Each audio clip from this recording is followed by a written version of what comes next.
So ngayon, itetest namin kung may buhaya talaga. Una kang tatanan eh. Sinilas guys!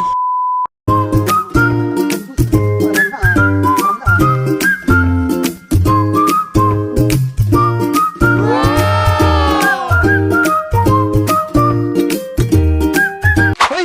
Sinilas guys!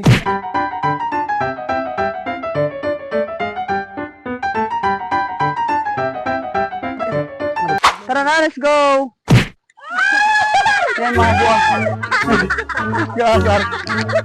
Pumit na halay, ilay mo muna dito pag ganito daw. Idikit na yun. Ilay mo muna, saw. Tirigaw mo na. Ipadikit mo muna dito kasi magkasakay pa kami. May balance lang. Yan, game. Hala! Hala! Hala! Hello, magandang araw! At ayan na nga, nagbabalik kami sa pagligo sa ilog, bahala na kung may buhaya kasi ngayong araw itetest namin kung totoong may buhaya talaga sa Langogan River. Yung goal talaga namin dyan ay makatawid kami sa kabilang ilog, kaming 5 kasama yung 2 aso, kaso nga lang parang hindi kinakaya ng balsa. Medyo ilang taon na kami hindi nakakaligo ng ilog dahil sa balitang may buhaya nga daw. Sino ba namang hindi matatakot sa buhaya, diba? Wala talaga sa plano ang paliligo namin sa ilog dahil sa sobrang init ang panahon, kaya nag-decide kami bumaba na lang dahil malapit lang din naman sa bahay namin ng ilog. Kaso nga lang, epic fail talaga yung balsa.